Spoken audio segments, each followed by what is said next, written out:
नमस्कार। चलिए आज मास मीडिया की दुनिया में उतरते हैं और देखिए, इसे हम किसी बोरिंग किताबी टॉपिक की तरह नहीं बल्कि एक कहानी की तरह समझेंगे। ये कहानी है हम सबके एक दूसरे से जुड़ने की। जरा सोचिए, एक छोटा सा आइडिया, कोई एक खबर या कोई गाना कैसे पलक झपकते ही लाखों करोड़ों लोगों तक पहुंच जाता है। मतलब इंस्टेंटली। यही है आज की कम्युनिकेशन की असली पावर और आज हम इसी की परतें खोलने वाले हैं।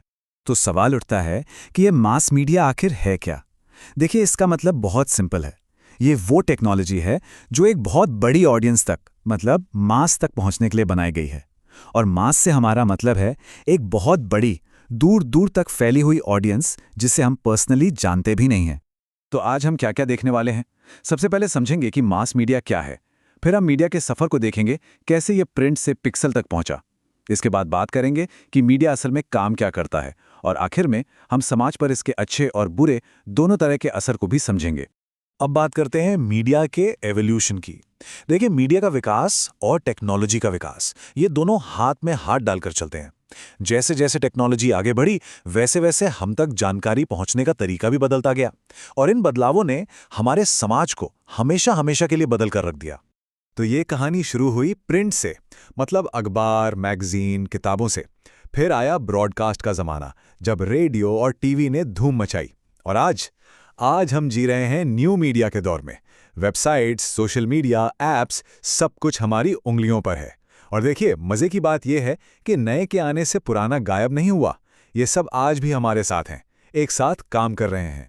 पता है, उस जमाने में अखबारों को एक बड़ा मजेदार नाम दिया गया था, वन डे बेस्ट सेलर्स। क्यों भला?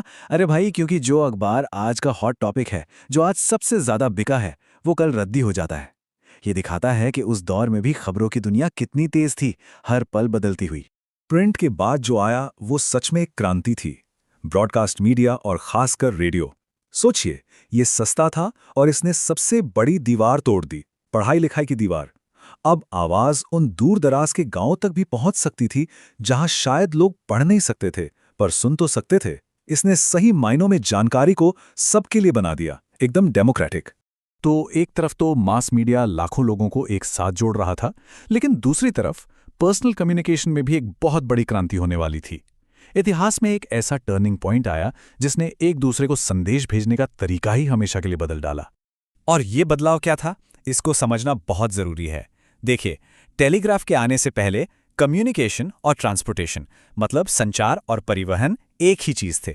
अगर कोई मैसेज भेजना है तो किसी इंसान को या किसी गाड़ी को उस मैसेज को लेकर जाना पड़ता था। मैसेज खुद नहीं चल सकता था। लेकिन टेलीग्राफ ने इस खेल को ही बदल दिया। इतिहास में यह पहली बार हुआ कि एक संदेश, एक मैसेज इंसान से भी तेज सफर कर सकता था। कम्युनिकेशन अब ट्रांसपोर्ट पर डिपेंडेंट नहीं रहा। और इसी वजह से टेलीग्राफ को एक शानदार नाम मिला, सूचना का पहला हाईवे। सोचिए, एक ऐसा हाईवे जिस पर गाड़ियां या इंसान नहीं, बल्कि सिर्फ इंफॉर्मेशन दौड़ती थी। तो ये जो तरक्की हुई, इसका रास्ता बिल्कुल साफ है। सबसे पहले थी चिट्ठियां, जिन्हें कोई लेके जाता था। फिर आया टेलीग्राफ, जिसमें तारों पर कोड्स जाते थे। उसके बाद आया टेलीफोन, जिसने हमारी आवाज को रियल टाइम में पहुंचाया। और फिर आया इंटरनेट, जिसने तो पूरी दुनिया को ही एक ग्लोबल नेटवर्क में बांध दिया। अच्छा, तो अब तक हमने ये तो समझ लिया कि मीडिया कैसे विकसित हुआ, पर सवाल ये है कि ये मीडिया करता क्या है? क्या इसका काम सिर्फ खबरें पहुंचाना है? नहीं, बिल्कुल नहीं। इसके काम कहीं ज्यादा गहरे और पावरफुल हैं, और ये हमें हर रोज अफेक्ट करते हैं। तो मोटे तौर पर देखें तो मीडिया के कई काम हैं। ये हमें इन्फॉर्मेशन देता है, खबरें वगैरह, हमारा एंटरटेनमेंट करता है, फिल्में, गाने, हमें एजुकेट भी करता है, नई नई चीजें सिखाता है, हमारी सोच को प्रभावित करता है, और हमें समाज के तौर तरीके भी सिखाता है। तो ये सिर्फ एक मैसेंजर नहीं है, बल्कि एक एक्टिव प्लेयर है जो समाज को शेप देता है। इन सब में से एक काम है पर्सुएजन, यानी लोगों को मनाना या उनकी राय बनाना। और ये मीडिया का शायद सबसे ताकतवर फंक्शन है। चाहे वो कोई एडवर्टाइजमेंट हो जो हमें कुछ खरीदने के लिए मनाए, या कोई पॉलिटिकल डिबेट जो हमारी सोच बदल दे, मीडिया पब्लिक ओपिनियन बना सकता है, और हाँ, चुनावों के नतीजों तक पर असर डाल सकता है। तो अगर फटाफट सबको एक साथ देखें तो मीडिया क्या क्या करता है? इन्फॉर्म करता है, एजुकेट करता है, एंटरटेन करता है, हमारी राय बनाता है, समाज पर एक पहरेदार की तरह नजर रखता है, मुश्किल बातों को समझाता है, और हमें समाज में रहने के कायदे कानून सिखाता है। तो सवाल ये है कि इन सारे कामों का हमारी सोसाइटी पर असर क्या होता है। यहीं पर बात थोड़ी कॉम्प्लेक्स हो जाती है, क्योंकि मीडिया जो है ना, वो एक दो-धारी तलवार की तरह है। इसके फायदे भी जबरदस्त हैं, तो इसके खतरे भी उतने ही बड़े हैं। एक तरफ तो मीडिया हमें दुनिया भर से अपडेट रखता है और उन लोगों को आवाज देता है जिनकी बात कोई नहीं सुनता था। ये तो हुई अच्छी बात। लेकिन दूसरी तरफ यही मीडिया है जो गलत इन्फॉर्मेशन यानी मिस इन्फॉर्मेशन और अफवाहें फैला सकता है। ये हिंसा को बढ़ावा दे सकता है और हमारी मेंटल और फिजिकल हेल्थ पर भी बुरा असर डाल सकता है।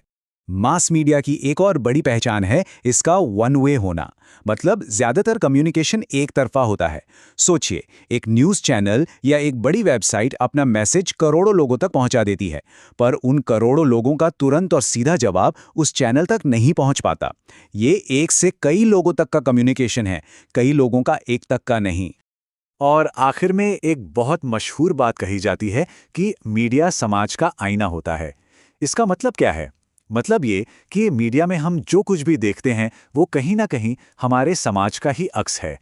हमारी अपनी सोच, हमारे डर और हमारी पसंद नापसंद, वही सब तो हमें मीडिया में दिखता है।